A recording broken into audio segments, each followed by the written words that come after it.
भगवत अप्रसन्नता के 10 कारण हैं जिनके विषय में हम चर्चा कर रहे थे, जिनमें प्रथम कारण है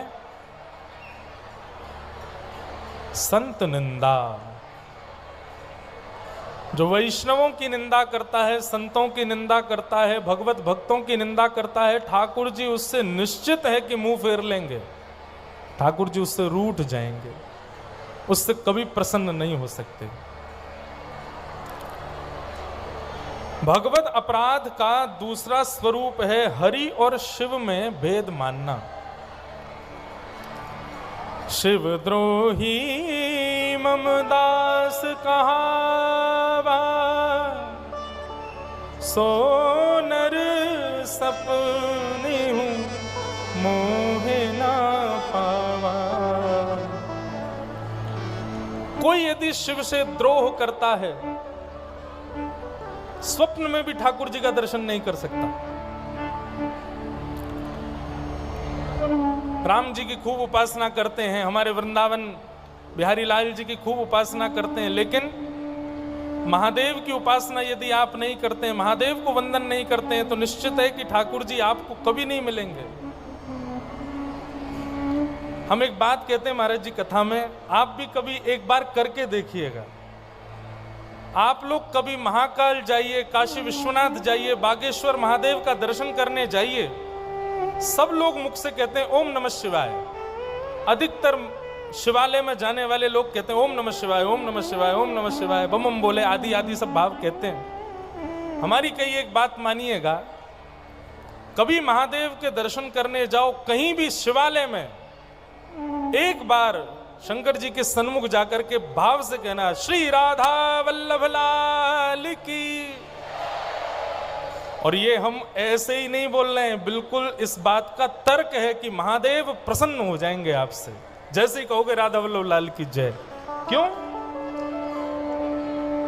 आप सबके घर में, आप सबके निज सेवा के ठाकुर जी विराजमान हैं। किसी के घर में लड्डू गोपाल हैं, किसी के घर में युगल सरकार हैं, हमारे गिरधर लाल हैं। ऐसे ही महाराज जी देवादिदेव महादेव के स्वयं के निज सेवा के ठाकुर जी हैं वृंदावन के श्री राधा वल्लभ लाल। स्वयं महादेव उनकी सेवा करते हैं। श्वेत द्वीप में महादेव सेवा करते हैं और मां अन्नपूर्णा राधा वल्लभ लाल जी की रसोई सिद्ध करती हैं। वही राधा वल्लभ लाल एक आत्मदेव नाम की ब्राह्मण की तपस्या से प्रकट हुए और प्रकट होकर के फिर हितरवंश महाप्रभु के द्वारा वृंदावन में विराजमान किए गए, वृंदावन में विद्यमान हूं। तो जो ये 10 अपराध हैं जिनसे आपको बचना है, उसमें प्रथम अपराध संत निंदा, वैष्णव निंदा, भक्त निंदा, इससे कभी मत कीजिए। और दूसरा अपराध शिव से द्रोह। शिव भक्त हरि से द्रोह ना करें और हरि भक्त शिव से द्रोह ना करें, नहीं तो उनकी साधना व्यर्थ हो जाएगी। बल्कि यदि कोई वृंदावन बिहारी लाल का उपासक हो तो शिवालय में जाओ और शिवालय में जाकर के श्री राधा श्री राधा श्री राधा श्री कृष्ण कृष्ण कृष्ण कृष्ण नाम को उच्चारण करो। महादेव जल्दी प्रसन्न होंगे, उनके निज ठाकुर जी हैं। तो ये दूसरा अपराध है, इससे बचिएगा। कभी भी शिव उपासक हरि से द्रोह ना करें और हरि उपासक शिव से द्रोह ना करें, नापातोली ना करें, सम है, समान है। तीसरा, भगवत विमुख होने का तीसरा कारण जो अपराध बनता है वो गुरु आज्ञा की अवहेलना। ये 10 अपराधों में तीसरा अपराध है कि यदि आप अपनी गुरु आज्ञा की अवहेलना करते हैं, गुरु आज्ञा को नहीं मानते हैं, गुरु आज्ञा के विपरीत कोई क्रिया करते हैं, ठाकुर जी आपसे मुंह फेर लेंगे, ठाकुर जी आपसे प्रसन्न नहीं रह सकते। आज्ञा गुरुणाम अविचारणीयाम। गुरु की आज्ञा कैसे माननी चाहिए? बोले विचार ही मत करो, बुद्धि लगाने का विषय ही नहीं है। गुरु की आज्ञा में बुद्धि नहीं, मन लगाइए। बुद्धि लगाओगे, तर्क लगाओगे, कुतर्क लगाओगे तो इससे अच्छा तो कंठी उतार दीजिए। आप शिष्य बनने लायक नहीं हो। गुरु आज्ञा कैसी हो? कि गुरुदेव ने आज्ञा कर दी कि भैया अभी इसी वक्त झांसी चले जाओ, तो अगला प्रश्न ये नहीं होना चाहिए कि झांसी में करें क्या, जाएं कहां। गुरु आज्ञा है तो तुरंत चले जाओ। इतनी आज्ञा के प्रति आपकी दृढ़ता गुरु के लिए होनी चाहिए। हमारे ब्रजमंडल के अष्ट सखाओं में श्री सूरदास जी महाराज, उनके पास नेत्र नहीं थे। हम लोगों के पास 2 नेत्र तो भगवान ने दिए, 2 हम ऊपर से और चढ़ा लेते हैं, फिर भी ठाकुर जी नहीं देख पाते। सूरदास जी के पास तो वास्तविक नेत्र ही नहीं थे, फिर भी ठाकुर जी के रूप का वर्णन करते थे।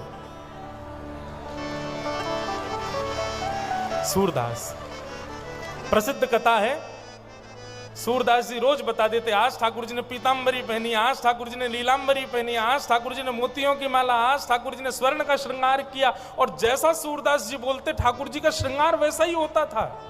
सब आश्चर्य करते, इन पे आंख नहीं है, कैसे पता चल जाता है। एक दिन गोसाई जी ने कही, बोले कि ये ना ये तुक्का मारते हैं, आज हम ठाकुर जी को वस्त्र ही नहीं पहनाएंगे, निर्वस्त्र खड़ा करेंगे, तब देखें ये क्या बोलेंगे। ठाकुर जी को कॉपीन पहना के 2 मोती की माला गले में डाल दी और जैसी कपाट खोले, बोलो सूरदास आज ठाकुर जी कैसे लग रहे हैं। सूरदास जी हंसने लगे, बोले आज तो बहुत ही प्यारे लग रहे हैं। बोले वो तो लग रहे हैं, बताओ तो कैसे लग रहे हैं। सूरदास जी बोले बता दूं। बोले बताओ। आज हरि देखे नंगम नंगा, मोतिन माल गले उर साजे, छवि के उठत तरंगा। उस दिन मंदिर में खड़े किसी दर्शनार्थी ने ठाकुर जी को बाद में प्रणाम किया, सूरदास जी को पहले प्रणाम किया। धन्य है सूरदास। सूरदास जी से किसी ने पूछा, तुम्हारी इस दिव्य दृष्टि का राज क्या है, नेत्र तो है नहीं, दिखता कैसे है तुमको। सूरदास जी एक ही वाक्य कहते हैं, दृढ़ इन चरणन केरो भरोसो, दृढ़ इन चरणन केरो, श्री वल्लभ नख चंद्र छटा बिन, सब जग माही अंधेरो, दृढ़ इन चरणन केरो।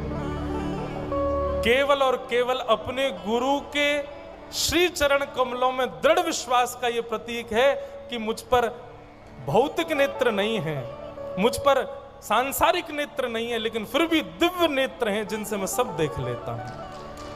ये केवल मेरे गुरु की कृपा है। कहां तक कहूं बंधुओं, गुरु कृपा कितनी बड़ी वस्तु है, लेकिन बस उस पर विश्वास हो अटल। पीपा जी का प्रसंग आता है कि श्रीमद रामानंदाचार्य जी ने आज्ञा कर दी, बोले कि कुआं में कूद जाओ, तो कूदने दौड़ गए, ये भी नहीं पूछा कि बच जाएंगे कि नहीं। ऐसी गुरु के प्रति आज्ञा का पालन हो तब ठाकुर जी प्रसन्न होते हैं। तो पहली बात संत निंदा वैष्णव निंदा नहीं करनी है, दूसरी बात हरि और शिव में भेद नहीं मानना, और तीसरी बात गुरु की आज्ञा पर कभी बुद्धि नहीं लगानी है, मन लगाना है। जो गुरु कह रहे हैं वो पत्थर की लकीर है, उसको पालन कीजिए। गुरु का गुरुत्व नहीं, शिष्य का शिष्यत्व श्रेष्ठ होना चाहिए। शिष्य का शिष्यत्व जब श्रेष्ठ होता है तो गुरु का गुरुत्व अपना आप श्रेष्ठ हो जाता है। चौथी बात, इन 10 अपराधों में चौथा अपराध क्या है? कभी भी वेद शास्त्र और पुराणों की बातों पर अविश्वास करना। ये तो ऐसे ही बोलते रहते हैं, कुछ नहीं होता, ये तो ऐसे ही लिखा गया है, कहीं पे ऐसे कुछ नहीं। मदिरा पान करने के लिए मना किया, जुआ खेलने के लिए मना किया, परस्त्री परपुरुष गमन के लिए मना किया। इन सब पर लोग तर्क करते हैं, बोले ये सब ऐसे ही है, कुछ नहीं है इनका मतलब। वेद शास्त्र और पुराणों की चर्चाओं पर जो अविश्वास करते हैं, ठाकुर जी उनसे कभी नहीं रीझते। ये हम 10 बातें वो बता रहे हैं जो आपको कभी करनी नहीं है, नहीं तो ठाकुर जी रूठ जाएंगे। तो चौथी बात, वेदों की शास्त्रों की निंदा करना, उन पर विश्वास ना करना। और 5वां, अर्थवाद करना। राम नाम में इतनी कोई ताकत है क्या? ऐसे कैसे राम नाम से कोई हमारा कुछ हो जाएगा क्या? श्री राधा नाम में इतना कोई बल है क्या? अब आजकल हमारे महाराज जी अनिरुद्धाचार्य जी भी बैठे हैं, पूज्य हमारे बड़े भैया भी पूज्य श्री बागेश्वर धाम सरकार भी बैठे हैं, इतने लाखों लोग आते हैं। महाराज जी उपाय केवल एक बताते हैं, क्या? राम। बस इसका उच्चारण करते रहो। लेकिन हम लोग कैसे हो गए? जब तक हमको 4 तरीके नहीं बता दो तब तक राम नाम नहीं बोलेंगे। तब संतों को कहना पड़ता है, बोले अच्छा कब जपना है महाराज जी नाम? बोले सुबह सुबह उठ जाना 4 बजे, 4 बजे उठ करके स्नान कर लेना, स्नान करके दीप जला लेना, दीप जला के आसन बिछा लेना, और सुनो कुछ चावल जो है उनको पका देना, उनकी खीर बना लेना, खीर बना करके ब्राह्मणों को पवा देना, इतना ये कर देना, उसका करके फिर आसन पर बैठ करके राम राम बोलना। तब लगता हाँ ऐसे नाम जपना है हमको। सीधे सीधे नाम जपने की आज्ञा कर दो तो उसमें हमको सुख नहीं है, हमको तरीके बताओ, 4 तरीकों से जपेंगे तब। अरे सीधा नाम है, उसको कैसे भी जपो। भाव कुभाव अनख आलस हु, नाम जपत मंगल दिश दस। इसमें स्पष्ट कहा गया नाम के प्रति कभी अर्थवाद नहीं होना चाहिए। ठाकुर जी का नाम है, उसमें कभी अर्थवाद मत करो। उसके अर्थ की महिमा जानने की इच्छा, अर्थ में प्रभाव है कि नहीं ऐसा विश्वास कभी मत रखो मन में। तो 5वीं बात अर्थवाद। 6वीं बात नाम के बल पर पाप करना। पाप कर देते हैं फिर सोचते हैं नाम जप लेंगे, बागेश्वर धाम हुआएंगे, हनुमान जी की मंगल की पेशी कर लेंगे, मंगलवार को पेशी कर लेंगे, बाकी के दिन लगे उड़ावे। अब ये भाषा तो महाराज जी बढ़िया यूज करें, पौआ